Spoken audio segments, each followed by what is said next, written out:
Hello दोस्तों, मैं दर्शन आचार्य एग्रीविजन के इस प्लेटफॉर्म में आप सभी का स्वागत करता हूं।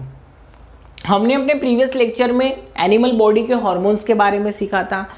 हमें ये पता चल गया कि जो हार्मोन्स होते हैं वो एनिमल की बॉडी में कौन सी ग्लैंड से सीक्रेट होते हैं, वो घर क्या है जहाँ से हार्मोन्स स्रावित हो रहे हैं, हार्मोन के फंक्शंस क्या है, क्या वर्किंग कर रहे हैं बॉडी में, वो इसके बारे में हमने बहुत ही शानदार और बहुत ही बेहतरीन कमांड बनाई थी प्रीवियस लेक्चर में।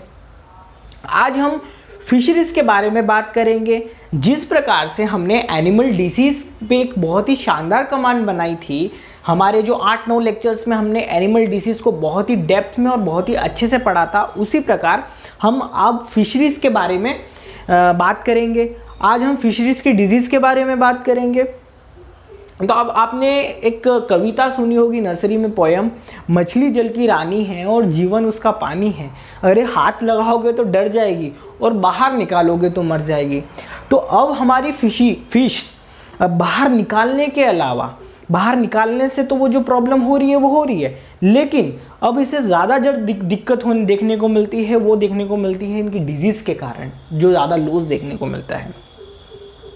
मैं आपकी जानकारी के लिए बता देता हूं कि जो वर्ल्ड बैंक ने 2014 में एक रिपोर्ट जारी की थी 2014 में, उनके अनुसार जो फिश लॉसेस हो रहे हैं विश्व में सबसे ज़्यादा वो हो रहे हैं डिजीज़ के कारण, और हमको इकोनॉमिकली $6 बिलियन तक का नुकसान भी उसमें हमें देखने को मिलता है। तो समझ लो आप, इतना जो भारी नुकसान आर्थिक रूप से देखने को मिल रहा है फिश डिजीज़ के कारण। और यहाँ पे जो बैक्टीरियल डिजीज़ है वो बहुत ज़्यादा इन्वॉल्वमेंट कर रही है, जैसे एरोमोनास स्पीशीज़ होता है और एक विब्रोसियोसिस स्पीशीज़ होता है, ये बहुत ज़्यादा इन्वॉल्वमेंट वहाँ करती है। जैसे मैं आपको यहाँ पढ़ाऊँगा तो आप रिलेट करोगे जो मैं बात बोल रहा हूँ, तो ये प्रॉब्लम्स देखने को मिलती है। ठीक है, तो यहाँ अब सोचिए कि इतना बड़ा जो लॉस हो रहा है यहाँ से, तो ये बहुत ज़्यादा इंपॉर्टेंट है इससे बचने के लिए। तो बचने के लिए सरकार क्या कर रही है वो हम अंत में बात करेंगे, लास्ट में हम डिस्कशन करेंगे कि क्या चीज़ें हो रही है, सरकार क्या कर रही है, क्या कदम उठा रही है। हम फिशेस की डिजीज़ के बारे में डिटेल में पढ़ते हैं। हम फ्लो चार्ट के माध्यम से सबसे पहले ये समझेंगे कौन सी डिजीज़ के पीछे, कौन पर्दे के पीछे कारण क्या है। आइए देखते हैं। सबसे पहले बैक्टीरियल डिजीज के बारे में बात करते हैं। बैक्टीरियल डिजीज में सबसे पहली जो डिजीज आती है वो होती है रेड पेस्ट डिजीज। अब रेड पेस्ट डिजीज में क्या होता है, ये फिश है, ये हमारा मॉडल है, इसी पे थोड़ा अपन को ऑपरेशन आज करना है। दुनिया भर की डिजीज की चर्चा हम इसी पे करेंगे। ये महिसर है, हमारे मध्य प्रदेश की स्टेट फिश है महिसर, वो है। उड़ीसा की भी महिसर है, और साथ ही साथ आपकी जो हिमाचल प्रदेश है, हिमाचल प्रदेश में भी जो स्टेट फिश है वो गोल्डन महिसीर है। तो ये 3 राज्यों की स्टेट फिश जहाँ तक मेरे जो ज्ञान में है वो है। तो अब इसमें क्या देखने को मिलता है, रेड पेस्ट की चर्चा करें तो रेड पेस्ट में क्या देखने को मिलता है, बॉडी के ऊपर रेड ब्लडी सिम्टम्स देखने को मिलते हैं, ब्लडी रेड कलर के सिम्टम्स देखने को मिलते हैं, स्ट्रिक्स देखने को मिलते हैं। और वो स्ट्रिक्स क्या होते हैं, जैसे जैसे वो आपके सीवियर कंडीशन में आते हैं, अल्सर होने लगता है उनकी बॉडी पे, और वो धीरे धीरे यहाँ पे फिन और टेल पे भी देखने को मिलते हैं। तो फिन और टेल में भी सड़न सी देखने को मिले, यानी फिन और टेल रॉट या फिन्स ये होते हैं इनके पंख, और इनकी जो पूंछ है वो टेल। ठीक है, ये बहुत ज़्यादा इंपॉर्टेंट है। आप समझ लो कि ज़्यादातर डिसीज में यही डैमेज हो रहे हैं, क्योंकि भैया इनको तैरने के लिए सबसे ज़्यादा, भाई इनके बिना तो मछली तैर ही नहीं पाएगी। तो ये देखो, ये वाला जो एरिया है, तो यहाँ पे क्या होता है, सड़न देखने को मिलती है। तो ये फिन और टेल वाले जो सिम्टम्स आपको सीवियर कंडीशन में रेड पेस्ट में देखने को मिलेंगे, और फिर फॉलिंग डाउन हो जाएंगे, झड़ जाएंगे फिल और टेल जो है वो झड़ से जाएंगे सड़न के साथ साथ। तो ये प्रॉब्लम आपको रेड पेस्ट में देखने को मिलेगी। इनको डिटेल में हम पढ़ेंगे एक एक डिजीज़ को, लेकिन एक नॉर्मल ऊपरी आपको मैं दे रहा हूँ, तो आप नोट भी कर सकते हो जो मैं पॉइंट बोल रहा हूँ। इसके बाद ड्रॉप्सी की बात करते हैं। तो ड्रॉप्सी के केस में क्या होता है, ड्रॉप्सी के केस में इनमें आप समझ लीजिए, ड्रॉप्सी के केस में क्या होता है कि ब्लॉटअप हो जाता है, बॉडी में फ्लूइड भर जाता है। अब क्या होता है ड्रॉप्सी के केस में, जो बैक्टीरिया इसके अंदर इन्वॉल्व होता है ड्रॉप्सी में, तो ड्रॉप्सी में आपका एरोमोनास हाइड्रोफिलस इन्वॉल्व होता है, और वो बैक्टीरिया क्या करते हैं कि किडनी पे अटैक करता है। किडनी पे जाके अटैक करेगा, बॉडी में जाके। किडनी का क्या काम करता है, वेस्ट वाटर को बाहर करना शरीर से, ठीक है, फिल्टर करने का काम। तो आप सोचो कि वो काम ही नहीं करेगा, अटैक करेगा, वो जब नॉन फंक्शन हो जाएगा, उसका इनएक्टिव हो जाएगा, तब ये क्या करेंगे कि भैया शरीर में पानी भर जाएगा, फ्लूइड भर जाएगा, और शरीर में फ्लूइड भर जाने की वजह से बॉडी फूल जाएगी, ब्लॉटअप हो जाएगा। ठीक है, ब्लॉटअप आपने पढ़ा होगा एनिमल हस्बेंड्री में, मैंने आपको पढ़ाया था ब्लॉट डिजीज या टेम्पनी। तो वो एनिमल क्या ओवर फीडिंग की वजह से गैस भर जाती है, एसिडिटी हो जाती है उनको, फिर ट्रोकल कैनोला यूज़ करके वो सब चीज़ करते हैं। ठीक है, तो आप आगे पढ़ना। इसके बाद तो इसमें क्या होता है कि पानी भर गया, बॉडी फूल जाएगी, और बॉडी अगर फूल जाएगी तो इसके जो स्केल्स है वो बाहर की तरफ निकल जाएंगे, यानी कि स्केल्स का प्रोस्ट्रेशन हो जाएगा। प्रोस्ट्रेशन, स्केल प्रोस्ट्रेशन देखने को मिलेगा। थोड़ा, अब प्रोस्ट्रेशन का मतलब क्या होता है? बाहर की तरफ निकल जाना, आगे की तरफ निकल जाना। तो अगर ये फूल जाएंगे तो ये बाहर की तरफ निकल जाएंगे। तो ये इसके मेजर सिम्टम्स हैं। ठीक है, ड्रॉप्सी के केस में तो इसमें आप याद रखना कौन सा बैक्टीरिया इन्वॉल्व होता है, तो एरोनोमस हाइड्रोफिलस इन्वॉल्व होता है। रेड पेस्ट के केस में बैक्टीरियम साइप्रिडी इन्वॉल्व होता है। साइप्रिडी क्या, साइप्रिडी फैमिली होती है ना। फिश के केस में प्रॉन्स की क्या होती है, पाल्मोनिडी होती है। तो ये यहाँ बैक्टीरिया इन्वॉल्व होते हैं, ये प्रॉब्लम देखने को मिलती है। अब बात करते हैं ट्यूबरक्लोरोसिस की। ट्यूबरक्लोरोसिस एनिमल हस्बेंड्री में आपने पढ़ा था कि भैया ये तो बैक्टीरियल डिजीज़ है और ये तो गोट में नहीं होती, हमने इतना ज्ञान था हमें। यहाँ पे भी ट्यूबरक्लोरोसिस देखने को मिलेगी। इसमें क्या होता है कि बिल्कुल दुबली पतली सी हो जाएगी फिश आपकी। एमेसिएशन देखने को मिले, एमेसिएशन का मतलब ही होता है बिल्कुल दुबला पतला हो जाना। हॉलो बेली देखने को मिलेगी। फिर धीरे धीरे लेजेंस बन जाएंगे बॉडी पे, उसका कलर लॉस होने लगेगा। ये सब चीज़ें इसमें देखने को मिलती है। की पॉइंट 2-3 है। हॉलो बेली देखने को मिलेगी, स्किन पे सोर्स बन जाएंगे। ठीक है, और ये सब पॉइंट की पॉइंट है इसके। टेल रोट और फिन रोट की बात करते हैं तो देखो भैया, ये टेल रोट फिन रोट बहुत इंपॉर्टेंट डिजीज है। एफओ में भी 2022 में 21 में क्वेश्चन पूछा गया था टेल रोट फिन रोट वाला, 21-22 में, और 22 में रेड पेस्ट वाला क्वेश्चन पूछा गया था। यहाँ से बहुत क्वेश्चन आए हैं एफओ में। तो मैं क्या बात कर रहा हूँ कि स्टेट एग्जाम में, Telangana state exam, West Bengal state exam में बहुत प्रोटोजोआ से, फंगस से भी क्वेश्चन आए हुए हैं। डायरेक्ट उन्होंने पूछा कि भैया किसकी वजह से होता है, ये किसकी वजह से, कौन इन्वॉल्व होता है, प्रोटोजोआ इन्वॉल्व होता है, वायरस इन्वॉल्व होता है, ये बात चर्चा करते हैं। तो टेल रोट और फिन रोट के बारे में, तो इसमें क्या होता है कि देखो मैंने आपको बताया कि एरोनोमस और विब्रोसिस फिश लॉस में, मतलब जितने भी डिजीज हो रही है उसमें बहुत ज़्यादा इन्वॉल्वमेंट रखता है। तो देखो जितने भी एरोनोमस है, ये भी क्या एरोनोमस पुंटाटा इन्वॉल्व होता है यहाँ पर भी। ठीक है ना, तो यहाँ पे भी एरोनोमस पुंटाटा इन्वॉल्व होता है। यहाँ एरोनोमस पुंटाटा, वहाँ एरोनोमस हाइड्रोफिलस है, कहीं एरोनोमस हीमोफिलस है, ये सब इन्वॉल्व होते हैं। तो इसमें क्या होता है, सड़न हो जाती है, फिन और टेल वगैरह से सड़ जाते हैं, और टेल रोड और फिन रोड में बस। और माउथ फंगस की बात करते हैं, बहुत ही खूबसूरत डिजीज़ है ये। इसमें क्या होता है, नाम से तो आपको लगेगा फंगस डिसीज़ है, लेकिन यहाँ बैक्टीरिया इन्वॉल्व होता है। कॉन्ड्रोकोकस कोल्यूमिनेरिस इसमें इन्वॉल्व होता है। इस डिजीज़ को कॉन्ड्रोकोकस कोल्यूमिनेरिस के नाम से भी जाना जाता है। इसमें क्या होता है, इसकी बॉडी पे वाइट कलर की कुशनी टाइप ग्रोथ हो जाती है, कोटनी ग्रोथ हो जाती है बिल्कुल। तो वो कोटनी ग्रोथ हो जाएगी। माउथ वाला जो लिप वाला एरिया, यहाँ पर भी कोटनी ग्रोथ हो जाएगी। अगर यहाँ भी कोटनी ग्रोथ हो रही है, गिल्स वाला एरिया पे भी, मतलब आप समझ लो ये वाला एरिया बिल्कुल कोटनी ग्रोथ हो जाएगी। ये गिल्स यहाँ हो जाते हैं, इसके जो रेस्पिरेटरी सिस्टम होता है ना, श्वसन तंत्र जहाँ से सांस लेते हैं, गिल्स यहाँ पे होता है, वो यहाँ सिचुएटेड होता है। तो यहाँ पे भी कोटनी ग्रोथ होना, बॉडी पे बिल्कुल एकदम पेचेस बन जाना कॉटन के, तो ये देखने को मिलेगा। अल्सर होने लगेंगे धीरे धीरे। तो यहाँ क्या होता है, अगर नॉर्मल सी बात है, जहाँ से सांस ले रही है वहाँ कॉटन का गत्था ला कर डाल दो, तो भैया सांस कैसे लेगी है। अब आप समझ लो कि अगर होठ वाले क्षेत्र में या जहाँ फीडिंग कर रही है, आना है इसको, खाना खाने के लिए भोजन का द्वार है, वहाँ अगर आप कॉटन का गत्था डाल के डाल दो, मतलब कोटनी ग्रोथ हो जाएगी, तो फीडिंग में भी प्रॉब्लम आएगी, लॉस ऑफ एपेटाइट होने लगेगा, कमजोरी आने लगेगी। तो यहाँ पे भी ये प्रॉब्लम आपको देखने को मिलती है। माउथ फंगस, इसको माउथ फंगस डिसीज भी बोलते हैं, कॉटन वूल डिसीज भी बोलते हैं, कोल्यूमिनेरिस के नाम से भी जानते हैं, डिटेल में पढ़ेंगे आगे। स्केल पोस्ट्रेशन की बात करते हैं। अब याद रखना, अगर मैंने बोला ब्लॉटअप के कारण स्केल पोस्ट्रेशन होता है तो ड्रॉप्सी बोलोगे। अगर मैंने बोला कि भैया स्केल पोस्ट्रेशन विदाउट ब्लॉटअप, ठीक है, बॉडी ये जो स्केल्स है बाहर की तरफ निकल जाएंगे, तो आप याद रखना स्केल पोस्ट्रेशन नॉर्मली। ठीक है, अल्सर हो रहा भैया, अल्सर में क्या हो, नॉर्मल सी छाले से बन जाएंगे, फोड़े बन जाएंगे इसके ऊपर। फिश विब्रोसिस की बात करेंगे तो फिश विब्रोसिस में क्या होता है कि लेथार्जी जैसे सिम्टम्स देखने को मिलते हैं। इसमें जो स्किन होती है वहाँ उसका वो आप समझ लो स्किन हैमरेज हो जाती है, डैमेज हो जाती है। ठीक है, और ये फिश विब्रोसिस में देखने को मिलता है।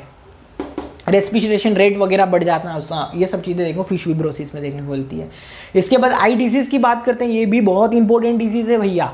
इसमें भी एरोनोमास इन्वॉल्व होता है, एरोनोमास लिक्विफेनेसी करके इन्वॉल्व होता है। लिक्विड से याद रखना, आंखों के अंदर का जो लिक्विड है उसका वस्कुलराइजेशन हो जाएगा, वस्कुलराइज्ड हो जाएगा। वस्कुलराइज्ड होने के साथ साथ वहाँ डीके हो जाएगा, सड़ जाएगा, बाहर की तरफ निकल जाएगा, आंखें बाहर की तरफ निकल जाती है। आप देखना ये कोई भी डिजीज़ है ना, आप पढ़ने के बाद उसको गूगल पे सर्च करके क्रोम वगैरह जहाँ भी सोर्स है वहाँ से आप सर्च करके देखना, इसके फोटोज़ देखना इमेज में, कैसे आपको सिम्टम्स देखने को मिलेंगे, बहुत इजी रहेगा आपके लिए फिर। तो आई डिसीज़ के केस में कॉर्निया बिल्कुल आपकी सड़ जाएगी, डीके हो जाएगी, तो ये देखने को मिलता है आई डिसीज़ के केस में। यहाँ भी एरोनोमास इन्वॉल्व होता है, ठीक है। इसके बाद अपन बात करेंगे फूरन क्लोरोसिस की बात करेंगे। तो फूरन क्लोरोसिस की बात करेंगे भैया, ये भी फ्रेश वाटर और ब्रेकिश वाटर में देखने को मिलती है। ओवर क्राउडिंग की वजह से, पॉल्यूटेड वाटर की वजह से बैक्टीरिया इन्वॉल्व होता है। स्किन की लेजन्स बन जाएंगे और मतलब कि स्किन बॉयली सी हो जाएगी, ठीक है। बॉयली डिसीज़ अलग है, वो प्रोटोजोआ से हो रही है, उसमें आपका मैक्सोबुलस इन्वॉल्व होता है। लेकिन यहाँ बात करेंगे तो ये स्किन बॉयल देखने को मिलेगा, ठीक है। इसके बाद अपन बात करेंगे फंगस डिसीज के बारे में। फंगस डिसीज में सबसे यहाँ आती है वाटर मोल्ड डिसीज। देखो भैया वाटर मोल्ड डिसीज, देखो ये आप ध्यान रखना, वाटर मोल्ड डिसीज जो होती है ना, इसके अंदर भी कोटिनी ग्रोथ देखने को मिलेगी बॉडी के ऊपर। फिर आपको एक्सफोलिएशन देखने को मिलेगा, यानी कि थोड़ा सा मतलब झड़ जाएगी, एक्सफोलिएशन वगैरह। आपने नॉर्मल ब्यूटी प्रोडक्ट होते हैं उसमें क्या होता है, एक्सफोलिएशन, डेड स्किल्स रिमूव हो जाना, ठीक है। तो यहाँ पे भी इस एक्सफोलिएशन बॉडी पे देखने को मिलेगा। स्किन में हैमरेज देखने को मिलेगा, ये सब देखने को मिलता है वाटर मोल्ड डिसीज के कारण। ये फंगस के कारण, सेप्रोनिग्निया इसमें फंगल इन्वॉल्व होता है, इसको मोटर मोल्ड डिसीज के नाम से भी जाना जाता है। एर्गुलोसिस की बात करते हैं ना, सब ये याद रखना, ये क्लियर रखना कि एर्गुलोसिस डिसीज होती है ना, ये फंगस डिसीज है, लेकिन इसके अंदर जो वेक्टर जो इन्वॉल्व होता है कोज्ड बाय, तो एर्गुलस स्पीसीज करके एक फिश लोस की बात करते हैं, यानी कि मछलियों की जू समझ लो आप। जैसे हमारे यहाँ पे हेड लॉस होता है, वो क्या करता है, हम पैरासाइट ही है मतलब एक तरीके से। तो यहाँ भी फिश लॉस क्या है, फिश लॉस एक पैरासाइट है और वो इनकी बॉडी पे यहाँ पे आएगा, बिल्कुल मतलब समझ लो मकड़ी जैसा ही होता है वो, बिल्कुल क्रुस्टेशियन उसी में आता है और मकड़ी भी उसी में आती है, और 8 पैर होते हैं इसके भी, और ये यहाँ पे बिल्कुल आ जाएगा और इसको स्क्रैप करेगा, इसके स्केल को स्क्रैप करेगा, ठीक है। और इसको पैथोजन मतलब फिश बॉडी के जो पैथोजन का व्हीकल भी बोला जाता है। तो ये क्या करता है, वेक्टर का काम जैसे करता है, बिल्कुल व्हीकल है, बैक्टीरिया है, फंगस है, बढ़िया, उनको बोलेगा आ जाओ मेरी गाड़ी पे बैठो और मैं तुमको इनकी बॉडी में एंटर करवा देता हूँ। तो ये काम भाई साहब के ही है, ठीक है। तो आपको ये देखने को मिलेगा। तो ये बहुत ही बदमाश है और ये आपका फिश लोस के नाम से जाना जाता है, एर्गुलस स्पीसीज के नाम से इसको जाना जाता है। और ये कौन सी डिजीज कर रहा है, तो एर्गुलोसिस, जो कि फंगस के कारण हो रही है, याद रखना। और एक होता है आप तो एप्थियोपोरिडियम करके डिजीज देखने को मिलती है। एप्थियोपोरिडियम ये भी फ्रेश वाटर और एस्चुरीज वाटर में ज़्यादातर देखने को मिलती है, डिटेल में अपन पढ़ेंगे इसको भी। एक डिजीज फंगस में और होती है, यहाँ नोट नहीं की है, एक डिजीज फंगस में और होती है जिसको बोला जाता है EUS या एपिजूनोटिक अल्सरेटिव सिंड्रोम। ये रेड स्पॉट डिसीज के नाम से भी, इसमें मतलब आपको रेड स्पॉट जिसे देखने को मिलते हैं सिम्टम्स, ठीक है। एपिजूनोटिक अल्सरेटिव सिंड्रोम की बात करते हैं, तो ये चीज़ें आपको देखने को मिलती है। इसके बाद अपन बात करेंगे पैरासाइटिक डिसीज़ के बारे में बात करेंगे। पैरासाइट्स से होने वाली डिसीज़ है, बहुत ज़्यादा इंपॉर्टेंट डिसीज़ है, क्वेश्चन बहुत ज़्यादा यहाँ से पूछेंगे स्टेट एग्जाम में। आप ये समझ लो कि BHU में मैंने क्वेश्चन देखा है इसका, तेलंगाना स्टेट एग्जाम में क्वेश्चन है, वेस्ट बंगाल एंट्रेंस एग्जाम में, फिशरीज एजुकेशन की एंट्रेंस एग्जाम कुछ होती है, वहाँ भी इनके क्वेश्चन देखने को मिलते हैं। सबसे पहले पैरासाइट में वेलवेट रस्ट की बात करते हैं। इसमें क्या होता है, इसकी बॉडी पे बिल्कुल वेलवेटी अपीयरेंस हो जाती है, मतलब समझ लो कि बिल्कुल मखमल से रस्ट बन जाते हैं, खुरदुरी एक्जिमा टाइप हो जाता है।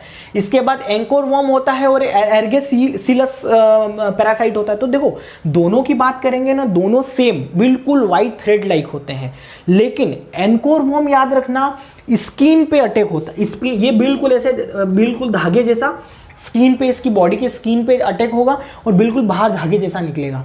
और अगर मैं बात करूंगा एर्गेसिलस क्या करता है, स्किन की जगह इसके जो गिल्स वाला क्षेत्र है, जो गिल्स है, गिल्स पे ये बिल्कुल धागे जैसा लटक जाएगा बिल्कुल। ये दोनों एक जैसा काम करते हैं, बदमाश है ये भी। फ्लक्स है, नेमाटोड है, लीचेस है। लीचेस तो पता है आपको, क्या करती है लीचेस? खून चूसने का काम करती है ना, ये बॉडी में अलग से, स्किन में अलग से दिख जाएगी फिश की बॉडी में, ठीक है। तो ये लीचेस होती है।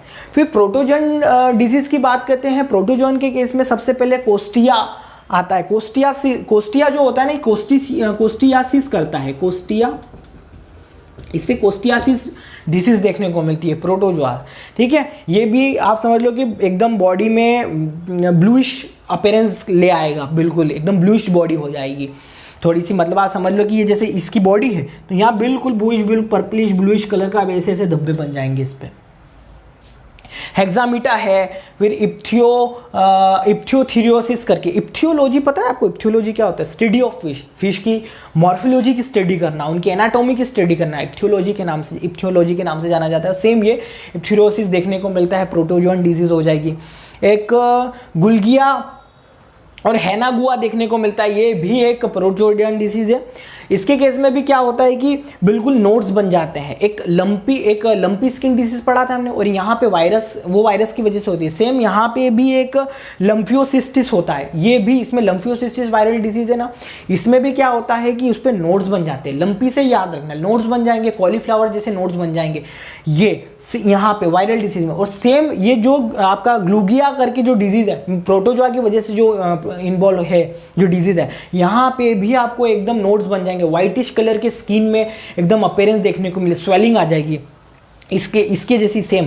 तो यहाँ पे आप ये याद रखना। इसके बाद आपका चिडोनेला करके एक डिजीज देखने को मिलती है, प्रोटोजोन है। फिर नॉट डिसीज है। देखो एक नॉट डिजीज होती है ना, इसमें भी मेग्जोबुलस इन्वॉल्व होता है जो प्रोटोजोआ से होता है। और यहाँ पे भी एक मेग्जोबुलस की बात करूंगा तो एक बॉयल डिसीज होती है, बॉयल डिसीज। तो यहाँ पे भी मेग्जोबुलस इन्वॉल्व होता है, ठीक है। दोनों के केस में एक ही स्पीशीज दोनों में है, जीनस दोनों का सेम स्पीशीज का, तो याद दोनों में ये सेम इन्वॉल्व होता है। एक होता है neon tetra disease. Neon tetra disease क्या होती है? एक फिश की स्पीशीज होती है नियोन टेट्रा, बहुत ही खूबसूरत स्पीशीज है वो, बहुत ज़्यादा सुंदर दिखती है, ब्लूइश, आप देखोगे बिल्कुल ब्लूइश कलर के इस पर आपको मार्किंग देखने को मिले बॉडी पे, बिल्कुल ब्लूइश कलर की, इतनी सुंदर सी चमकदार प्यारी दिखती है वो, एक्वेरियम के हिसाब से बहुत बेस्ट है वो। तो वहाँ क्या होता है, स्पेशली उनको ये डिजीज़ होती है, नियोन टेट्रा डिसीज, ठीक है। उसमें एक स्पैरोजोआ करके इन्वॉल्व होता है, जो प्रोटोजोआ होता है, स्पैरोजोआ करके वो इन्वॉल्व होता है नियोन टेट्रा डिजीज के केस में। एक होती है आपकी वियरलिंग डिजीज देखने को मिलती है, बहुत इंपॉर्टेंट है भैया, ये भी एग्जाम में बहुत कुछ पूछा गया क्वेश्चन है, बहुत एग्जाम में क्वेश्चन पूछा गया। वियरलिंग डिसीज में क्या होता है, इसकी जो टेल वाला एरिया है ये ब्लैक हो जाता है, ब्लैक होगा, सड़ेगा, खराब होगा, और ये वाला जो पार्ट है पूंछ के थोड़ा सा इधर वाला जो पार्ट है बॉडी का लास्ट वाला, तो वो बेंड हो जाता है, बेंडिंग देखने को मिलेगी। तो आप ये जान लो फिश में बेंडिंग देखने को मिल रही है और टेल पे ब्लैकनिंग होने लगती है, वेलिंग डिसीज में होता है प्रोटोजोन की वजह से। और आपको वायरल के बारे में तो बता दिया, बिल्कुल कॉलीफ्लावर जैसे नोड्स बन जाएंगे, आपको इतना ही याद रखना है, बिल्कुल लंपी नोड्स बन जाएंगे इसमें, तो लम्फोसिस्टिस करके। तो आपको इतनी डिजीज देखने को मिलेगी, आपको ये इतने शानदार तरीके से, अभी मैंने आपको की पॉइंट बता दी, मैंने आपको समझ लो डिजीज का 60 से 70% बता दिया, इतने ही की पॉइंट याद रखोगे हमारा काम हो जाएगा। अब क्या होगा कि अब हमने इनको ऊपर से पढ़ा, क्या इन्वॉल्व होते हैं, पर्दे के पीछे कारण क्या है एग्जाम में, मतलब आप समझ लो ज़्यादातर क्वेश्चन तो मैंने यहीं से देखे हैं मोस्टली। लेकिन A4 अगर हम टारगेट करते हैं तो वो थोड़ा डिटेल में पूछता है, की पॉइंट्स दे देगा, तो की पॉइंट्स या जैसे ये टेल और फिन रोड है, तो भैया टेल और फिन रोड तो उसने मतलब आप समझ लो उसने क्वेश्चन में ही दे दिया था, बिल्कुल की पॉइंट पकड़ो, लगा दो आंसर। तो ये चीज़ें हैं, तो इस पे बहुत शानदार कमांड बनी। इसके बाद में डिटेल में अगर आप कहोगे तो मैं बिल्कुल वो इस पे रिस्पॉन्स देख के मैं आपको बिल्कुल लेके आऊँगा कि डिटेल में अगर आपको पढ़ना है तो मैं डिटेल में भी पढ़ा दूंगा ये वाला, ठीक है। एक एक टॉपिक को टारगेट करेंगे जो बहुत ज़्यादा एग्जाम के पॉइंट ऑफ व्यू से इंपॉर्टेंट, और मुझे पता है कि आपके लिए काफ़ी हमारी कहीं ना कहीं सफलता में जो वो टॉपिक्स आड़े आते हैं, प्रॉब्लम्स होती है स्टूडेंट्स को, मुझे पता है, तो वो टॉपिक्स में लेके आ जाऊँगा। इसके बाद हम बात करेंगे कि आपको टेलीग्राम में इसकी लिंक वगैरह जो आपको डिस्क्रिप्शन में मिलेगी, तो आप उसको ज्वाइन कीजिए, तो मैं इसके नोट्स वगैरह भेजता ही हूँ वहाँ पे। और जो आपके एनिमल हस्बेंड्री के भी मैंने हार्मोन से रिलेटेड वहाँ नोट्स शेयर किए हैं, हाथ के हैंड रिटन नोट्स शेयर किए हैं, ठीक है ना। तो आप बिल्कुल अपने नोट्स को प्रिपेयर किए, बस आपको उतना ही पढ़ना है, उससे ज़्यादा नहीं पढ़ना है, हमको फालतू चीज़ें नहीं पढ़नी है कहीं की भी, हमको सिर्फ जितना ज़रूरी है एग्ज़ाम के पॉइंट, हर एग्ज़ाम कुछ अपना अलग मांगती है, हर एग्ज़ाम कुछ अलग प्रिपरेशन मांगती है, ठीक है, हर एग्ज़ाम का अलग लेवल होता है, तो उतनी प्रिपरेशन हमको करनी है, ठीक है। तो आप इतना पढ़िए, इनफ रहेगा आपके लिए। और देखो यहाँ से क्वेश्चन आएगा तो हमसे बाहर नहीं जाना चाहिए, और जहाँ क्वेश्चन अलग ही आया तो किसी से नहीं बनेगा, ऐसा क्वेश्चन आएगा, ठीक है ना। तो आप इस चीज़ों को ये ध्यान रखना। और हाँ, एक प्रीवियस लेक्चर में कमेंट बॉक्स में किसी मोहतरमा ने कहा था कि आपके हाइपोथैलेमस ग्लैंड्स का आप भूल गए थे, मतलब जिक्र करना। तो हाँ, क्योंकि जिक्र करना मैं इसका भूल गया था। हाइपोथैलेमस ग्लैंड क्या होती है, एनिमल बॉडी में जो ब्रेन वाला पार्ट होता है, यहाँ पिट्यूटरी ग्लैंड के ठीक ऊपर होती है। सेम वही साइज होगा, बिल्कुल एक जैसी देखने को मिलेगी, मटर के दाने जैसी सूक्ष्म, बिल्कुल। इसका काम क्या होता है, जो पिट्यूटरी ग्लैंड्स के हार्मोन जो सीक्रेट होते हैं उनको इंड्यूस करवाना।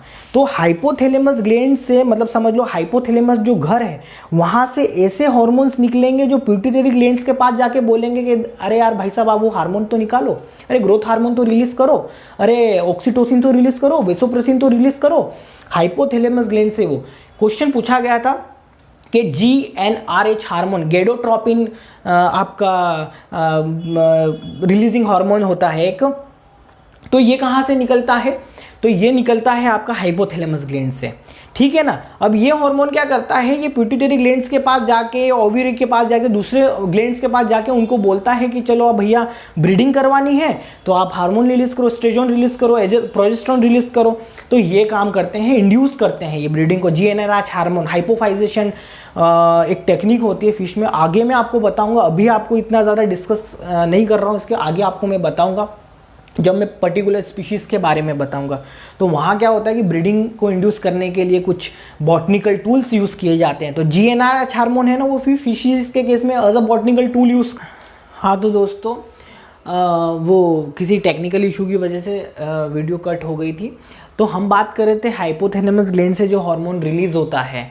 हाइपोथैलेमस ग्लैंड से कौन सा हार्मोन रिलीज होता है, तो यहाँ पे आपको ये ध्यान में रखना है कि हाइपोथैलेमस ग्लैंड क्या होती है, ब्रेन के बेस पे, यानी आप समझ लो ब्रेन के बेस पे होता है पिट्यूटरी ग्लैंड, उसके ठीक ऊपर होती है हाइपोथैलेमस ग्लैंड।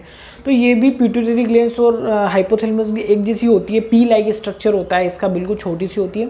और ये क्या करती है कि कुछ ऐसे हार्मोन को रिलीज करती है जो पिट्यूटरी ग्लैंड्स को या अदर ग्लैंड्स के पास जाके उनको रिलीज करवाने का काम करते हैं। जैसे कि अगर मैं बात करूंगा हाइपोथैलेमस ग्लैंड से कौन कौन से हार्मोन निकलते हैं, जैसे डोपामिन हार्मोन है। डोपामिन, इसको सेटिस्फेक्शन जब हमें होता है किसी चीज़ को लेकर तो डोपामिन रिलीज होता है, ठीक है ना। तो वो डोपामिन हार्मोन ध्यान रखना। एक होता है थायोट्रोपिन हार्मोन रिलीज होता है, एक आपका गैनेडोट्रोपिन हार्मोन रिलीज होता है। ये एग्जाम में क्वेश्चन पूछा गया है कि GnRH हार्मोन, गैनेडोट्रोपिन रिलीजिंग हार्मोन जो है वो कहाँ से रिलीज होता है, वो हाइपोथैलेमस ग्लैंड से रिलीज होता है। तो आप ये याद रखना, इसको बॉटनिकल टूल के रूप में यूज़ करते हैं फिशरीज़ में, ठीक है, ब्रीडिंग को इंड्यूस कराने में यूज़ करते हैं, ठीक है। तो पिट्यूटरी ग्लैंड से ये हार्मोन जाता है पिट्यूटरी ग्लैंड्स के पास, उनको जाके बोलता है कि भैया ये हार्मोन रिलीज़ करो। और ये जो ब्रीडिंग हार्मोन जो होते हैं, जैसे कि अगर मैं बात करूँगा प्रोजेस्टेरोन है, एस्ट्रोजन है, जो ओवरी से रिलीज़ होते हैं, वहाँ उनको रिकमेंड करता है कि वो हार्मोन रिलीज़ करने के लिए। तो GnRH हार्मोन को एज अ आपका बॉटनिकल टूल के रूप में यूज़ करते हैं ब्रीडिंग को इंड्यूस कराने में। वो सेम एक प्रोसेस होती है हाइपोफाइजेशन करके, वो अगर मैं आपको डिटेल में पढ़ाऊंगा जब हम फिश स्पीशीज़ पढ़ेंगे, तो वहाँ पे भी क्या ब्रीडिंग को इंड्यूस कराने के लिए, ब्रीडिंग कराने के लिए हाइपोफाइजेशन टेक्निक होती है। उसमें डायरेक्ट पिट्यूटरी ग्लैंड्स के जो हार्मोन होते हैं वो आप इंजेक्ट कर देते हैं उनकी बॉडी में।